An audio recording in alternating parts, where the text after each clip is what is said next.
accepting that I was agnostic for a while, then I was like atheist, and I was strongly anti-theist.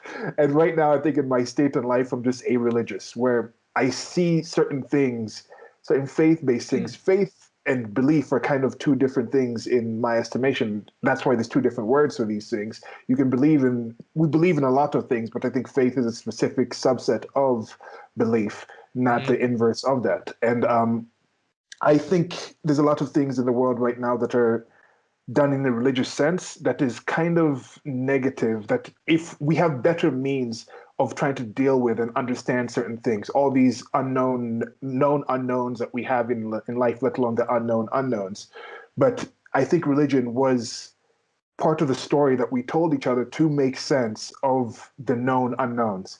And now we have very many more known unknowns that were not even imaginable.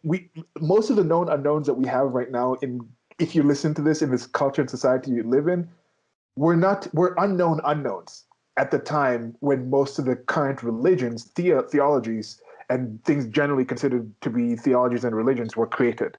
So whether it's the secular ones like socialism and communism, which I'll make an argument is actually a religious thing, or the typical ones like Zoroastrianism, to the more current ones like Mormonism and things like that, those things were established in a time when the amount of knowledge that we have right now, that of the things that we can actually have empirical evidence for, is exponentially different. Like, it's not based on those things. Like, if you were rewriting those things based on the knowledge we had right now, there's so many things from back there that you take out.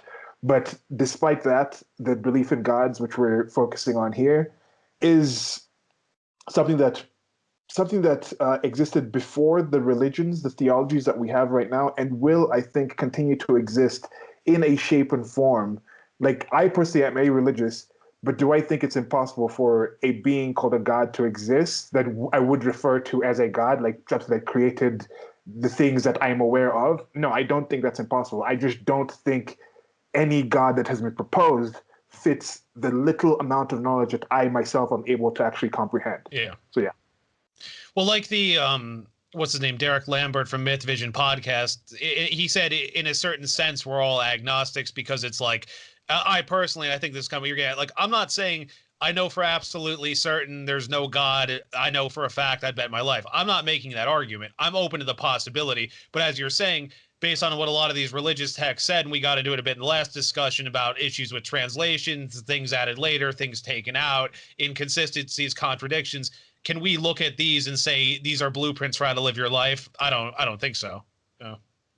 Yeah, because and this is something that also came up in the last time we were talking about. Some people say, oh, did Jesus exist?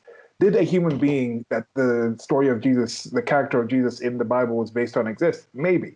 But even if you admit that that person existed, doesn't mean that person was a god. It's just how you have certain things in, I think, the mythos of the United States of America. People might be like, yes, Abraham Lincoln existed, but is he really that person, that honest Abe, above reproach and things like that? It's like, no, like, we can say that someone existed, but the stories told about that person does not necessarily mean those stories are accurate. So that's also something to kind of think of. So a being that created existence could exist right now. It either does exist, it doesn't exist. I think there's only three things. There are only two options. The being either exists or it doesn't exist. So those are the two options there. But I don't think any of the stories told about that being are anywhere accurate to what I would think that being would be, if that makes any sense. And going into something we were talking about how Stephen and I, we value having these conversations. We've had many other conversations based on other things, but just recently we were talking about just religion and faith and the current religions and why people believe it wasn't necessarily in gods, but we specifically were talking about the media, and we're talking about how it's a religious belief, how they accept certain things from them, even though the media seems to be wrong over and over again about things. It says, we're going to do this is true, then it's found out it's not true, then they just say this other thing. But that's the same thing in theologies. Many of the gods that people kept believing in, they kept believing in them until they didn't. All of a sudden something happened and the belief just went away. But before that, there was most of the gods that were created are no longer believed by people. So what is that? So we were looking at that, and I was just thinking about the current things that people religiously worship, like the mainstream media, and just take the things that they say as gospel. And I was just thinking it's just it's underwhelming. Like I'm not impressed by them. And then we thought like, wait, okay, I'm also underwhelmed by the other gods because I was thinking, why are the current gods, the current year gods, more like unimpressive than the older ones? And I was like, wait, the older ones weren't that impressive because I'm not impressed with Zeus. I think there's cool stories about the other gods and things like that, but I still don't read about them like, oh, that's someone to that really impressed me. Like, wow, like No. that's having the magic powers and things like that. That's cool, but it's not impressive. I think there's more impressive stories. Like Gandalf to me is more impressive than anything I've heard of majority of the gods that are actually created. And then we just had the general question that we're going to ask to anyone listening to this, and thanks for listening, is do you think you have to be impressed by a god? Like, by definition, if something is godly, I think it's impressive.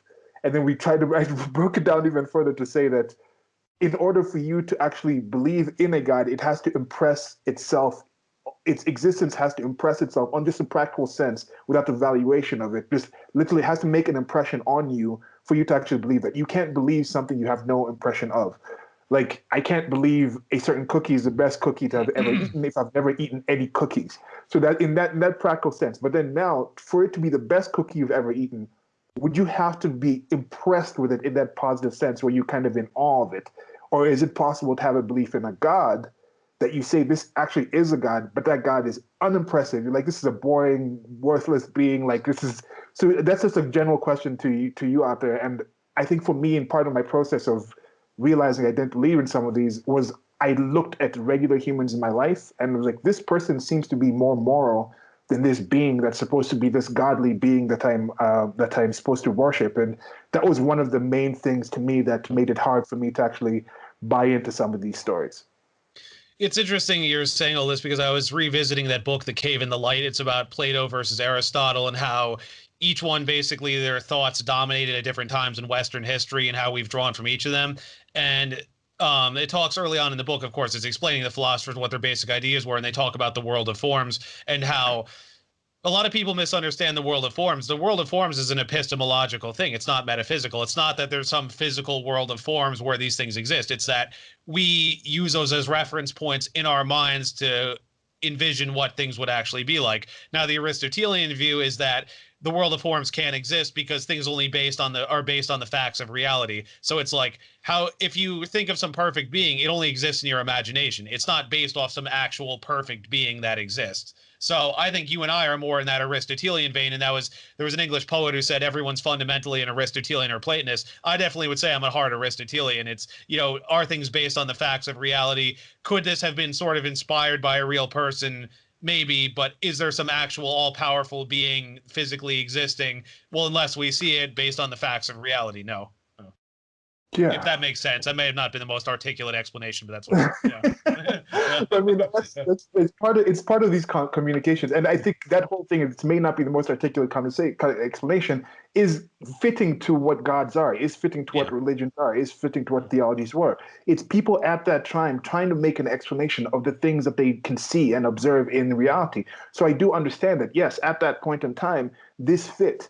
And some of these theologies were created not because God created the theologies, but because we had that sort of tendency to believe in gods, and then people offered theologies that would cater and serve and Yeah. organize that system, that general nature that we have. Just like we have a general nature to like certain foods. Then people say, oh, people like to eat, they like to get nutrition, so let's figure out a way to do a cuisine where it's like, okay, we're going to cater to certain people who like these kind of tastes and put them together. Like, yeah, I think that's a good explanation to what I think theologies are. They're essentially cuisines to serve people's need to like eat in that sense. Now it's to serve people's need to nourish themselves in a spiritual sense. Now there's different cuisines where you can have someone might like Italian food, someone might like for their nutrition, for the physical nutrition. Someone might like Middle Eastern theologies, the Abrahamic religions for their for their spiritual nutrition. So I think that's kind of a way to kind of look at where it's at in that.